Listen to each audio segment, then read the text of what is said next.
놀랍게도 피난 가던 이 여성이 건강한 아이를 출산했다는 뉴스가 소개가 된 것이죠.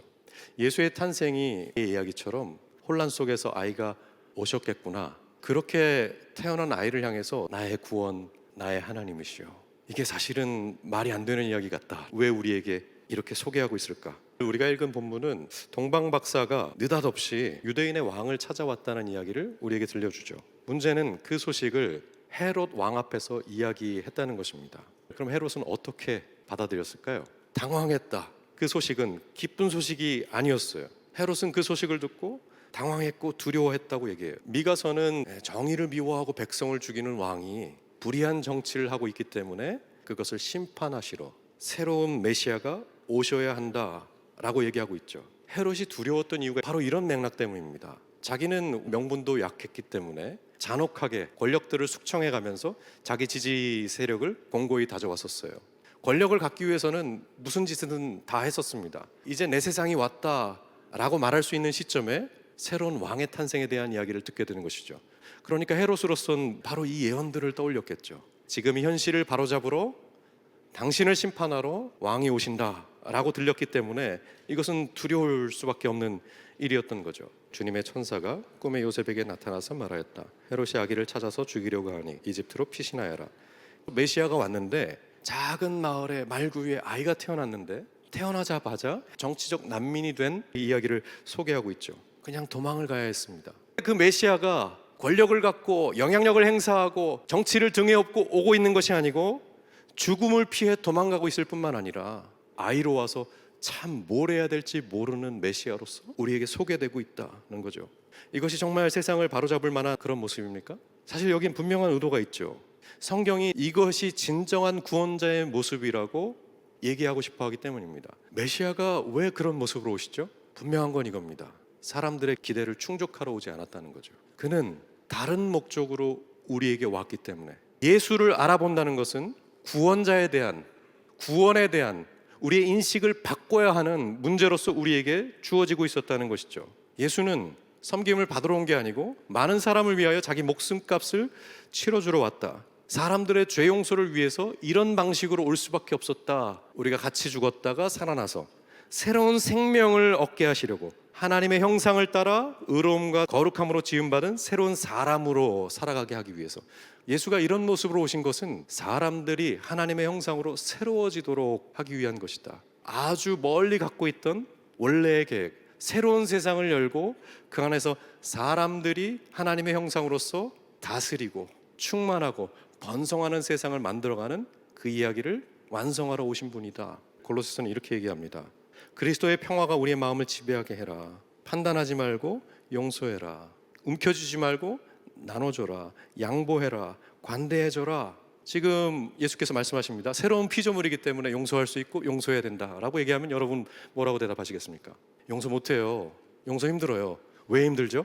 용서해봤자 이 용서가 얼마나 힘들었는지 이해할까?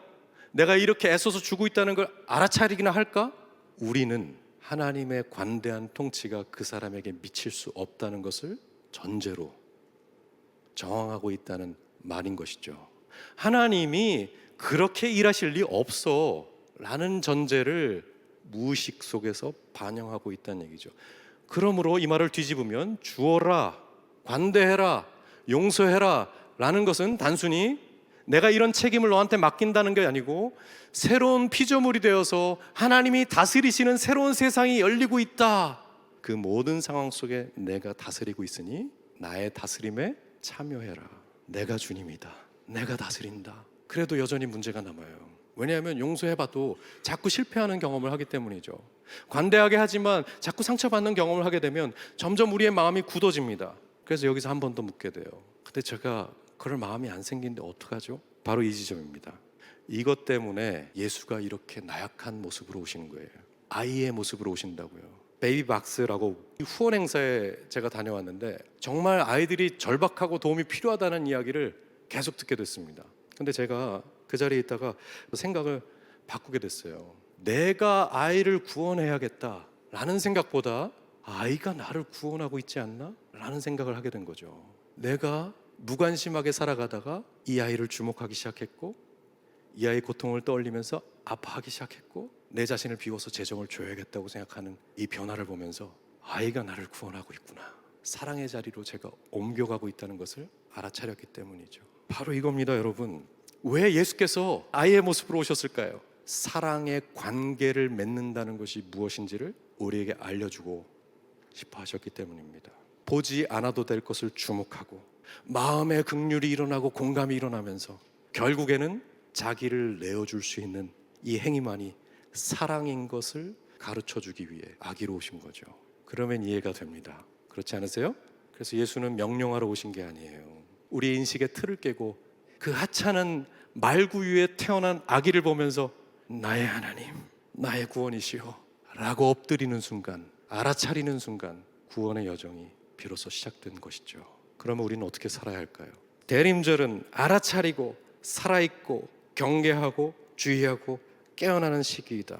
무엇을 알아차리면 좋을까요? 아기로 온 메시아를 알아차려야 된다. 다시 말해서 우리 곁에 어떤 연약한 사람을 이웃으로 보냈는지를 알아차려봐라. 누가 네 곁에 살고 있는지. 그리고 살아있어야 한다. 정말 이웃으로 살아갈 수 있도록 살아있어야 한다. 경계하고 주의해라. 고층 아파트의 고급 레스토랑의 경쟁적 교율열의 허구 속에서 경계하고 주의해라. 그리고 깨어있어라. 예수께서 아주 연약한 아기로 오셨습니다. 이것이 저와 여러분의 기쁜 소식인 것입니다. 아멘. 우리 1분간 침묵하겠습니다.